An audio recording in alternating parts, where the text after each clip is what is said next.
দিলোঁ মাত্ৰ মোৰ চকুৰ আগত তেখেত মৃত্যু হ'ব নালাগে। মই যিমান মৰম দিলোঁ মাকৰ মৰম দিব নোৱাৰিম নহয়। মাকৰ মৰম থাকক বুলিয়ে মই ছোৱালীজনী মুখলৈ চাই মই ইমানখিনি কৰিলোঁ। মামীৰ কাৰণে মই আজি মাকে ঘূৰাই পালোঁ। মামীক মই কেতিয়াও যাতে নাপাহৰোঁ।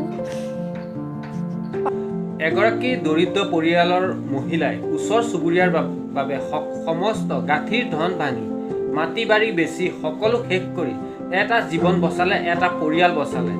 এনে দিনত আজিৰ দিনত আচলতে এনে লোক থাকিব পাৰে আপোনালোকে চাগে কল্পনাও কৰিব নোৱাৰে। যি সময়ত ওচৰ চুবুৰীয়াৰ লগত ওচৰ চুবুৰীয়াৰ বাদ বিতৰ্ক চলি থাকে, ইজনে সিজনক দেখিব নোৱাৰে, সেই সময়তে এগৰাকী মহিলাৰ জীৱনৰ বাবে থিয় দিলে।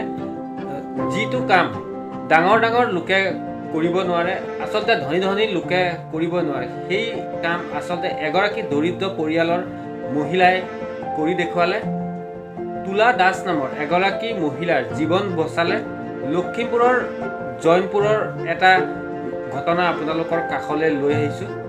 কিয়নো তুলা দাস নামৰ এগৰাকী মহিলাৰ জীৱন বচালে। কৰ্কট ৰোগত আক্ৰান্ত হৈ আছিলে বিভিন্ন দিনৰ পৰা, তেওঁৰ জীৱন বচালে এইগৰাকী মহিলাই। লখিমপুৰৰ এইটো ঘটনা আপোনালোকৰ কাষলৈ লৈ আহিলোঁ।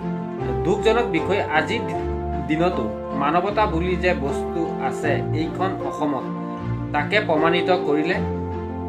এতিয়াও হেৰাই যোৱা নাই মানৱতা বস্তুটো, যে বিভিন্ন সময়ত আমি দেখিবলৈ পাওঁ বিভিন্ন লোকে কাৰো কথা চিন্তা নকৰে, এষাৰ কথাও চিন্তা নকৰে।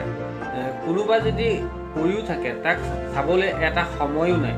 সেই সময়তে এগৰাকী মহিলাই নিজৰ কথা নাভাবি এটা জীৱন বচোৱাৰ বাবে সমস্ত টকা পইচা পৰা ধৰি সমস্ত শেষ কৰি পেলালে। তাৰে জীৱন কাহিনী মোৰ কথাৰ মাধ্যমেৰে আপোনালোকৰ কাষলৈ লৈ আহিবলৈ চেষ্টা কৰিছোঁ। ভিডিঅ'টো চাই শ্বেয়াৰ এটা কৰিবলৈ নাপাওঁ। তুলা দাস তো তেওঁ কিছুদিনৰ আগতে কৰ্কট ৰোগৰ পৰা তেওঁ মুক্ত হৈ আহিছে। তেওঁ ইতিমধ্যে অস্ত্ৰোপচাৰ হৈছে, তেওঁ ঘূৰি আহিছে। কিন্তু মই দেখুৱাইছোঁ প্ৰথম তেওঁ ঘৰখন, এইখন হ'ল তুলা দাসৰ ঘৰ। ইয়াতে থাকে তেওঁলোক। ইয়াতে দেখিবলৈ পোৱা প্ৰধানমন্ত্ৰী আৱাস যোজনা পাইছিলে, কিন্তু সেই টকা তেওঁলোকে সম্পূৰ্ণ ইয়াত খৰচ কৰিব নোৱাৰিলে, কাৰণ ৰোগত আক্ৰান্ত হৈ তেওঁলোক ঘূৰি ফুৰিবলগীয়া হ'ল বিভিন্ন ঠাইত। গতিকে এই পৰিৱেশত এনেধৰণে পৰি থাকিলে ঘৰ। আৰু এনেধৰণে তেওঁ স্বামীৰ সৈতে থাকে। তেওঁ স্বামীও ইতিমধ্যে বিভিন্ন পক্ষাঘাত ৰোগত আক্ৰান্ত হৈ ইতিমধ্যে এটা হাতেৰে তেওঁ এটা দিশেৰে কাম নকৰে। গতিকে এনে পৰ্যায়ত তেওঁ জীয়াই আছে তুলা দাস। অন্য এগৰাকী মহিলাক মই চিনাকি কৰিব দিছোঁ। আপোনাৰ নামটো যদি কয়? অৰুণিমা দাস। অৰুণিমা দাস। এখেত হ'ল অৰুণিমা দাস, প্ৰতিবেশী, আৰু তেওঁলোকৰ কাষতে তেওঁলোকৰ ঘৰ।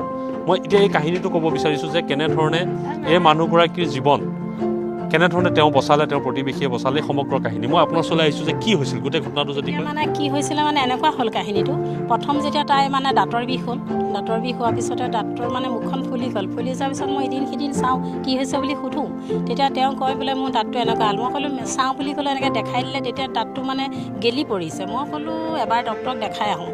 তেতিয়া ইয়াতনো লখিমপুৰত দেখালে কি হ'ব, ডাইৰেক্ট মই ডিব্ৰুগড়লৈ লৈ গ'লোঁ। এজন মানে মানুহৰ মানে আমাৰ মানে হেৰি আৰু এখন সম্পৰ্কীয় মানুহ এজনৰ গাড়ী এখনতে লৈ গ'লোঁ। তেতিয়া তাত দেখালোঁগৈ, মানে আদিত্যত দেখালোঁ। আদিত্যত তেতিয়া ডাইৰেক্ট ছাৰে ক'লে, বাইদেউ আপোনাৰ কি হয়? মই কৈছোঁ মোৰ একো নহয়, মোৰ একে ওচৰৰ মানে দুখীয়া দৰিদ্ৰ মানুহ মোৰ লগতে কৰে মেলে খাই থাকে, সেইকাৰণে ময়ে লৈ আহিলোঁ ছাৰ। কৈছে মানুহগৰাকী বোলে এনেকুৱা কেঞ্চাৰো হ'ল নহয়। নহয় নি ছাৰ, কি কৰিব লাগিব এতিয়া? ছাৰ বোলে মই অকণমান কম ৰেটতে আপোনাক এখন হস্পিটেল দেখাই দিম, আপুনি তালৈ মই লিখি দিছোঁ, আপুনি লৈ যাওক। এই যে দেখাই দিলে মোক গ্ৰীণ কালাৰ হস্পিটেলখন, মই তালৈ গ'লোঁ। তাত তেতিয়া ক'লে মোক 1.5 লাখমান টকা হ'লে বাইদেউ মই মানুহগৰাকীক ঠিক কৰাই দিব পাৰিম, এইটো ফাৰ্ষ্ট ষ্টেপ বুলি ক'লে। তেতিয়া মই 1.5 লাখ টকাও মানে মোৰ নাই। নোহোৱাৰ কাৰণে মই মোৰ পৰিয়ালবৰ্গ গ'লে মই অলপ ফোন কৰিলোঁ, বা আমাৰ গাঁৱৰ গিৰিহঁতলৈ ফোন কৰিলোঁ যে এনেকুৱা তেনেকুৱা হৈছে, কোনোবাই সহায় সহযোগ কৰে যদি। তেতিয়া মানে আমাৰ গাঁৱৰ গিৰিহঁতে 10 টকা 20 টকা মিলাই মানে মোক টকা 1800 দিলে। চাউল প্ৰায় 20 কেজিমান দিলে। দিয়াৰ পিছত মই ছোৱালীজনীক দিলোঁ, মানুহগৰাকীক দিলোঁ। দিয়াৰ পিছত মই মানে লগে লগে মানে সেই তাতেই মানে আকৌ মই মনতে সন্দেহ কৰি মই আকৌ মেডিকেল কলেজত দেখালোঁ, ডিব্ৰুগড়তে। মেডিকেল কলেজৰ ছাৰেও ক'লে মানুহগৰাকী এনেকুৱা এটা হৈছে, আপুনি আহক, আমি আকৌ যি পাৰোঁ কৰি সহায় কৰিম। মই অনুমান কৰিলোঁ আকৌ ডিব্ৰুগড়লৈ যোৱাতকৈ পইচা খৰচ হৈ থকাতকৈ ডাইৰেক্ট গুৱাহাটী যাওঁ নেকি। গুৱাহাটী যাবলৈ মই মানে থিৰাং কৰিলোঁ। কৰাৰ পিছত 108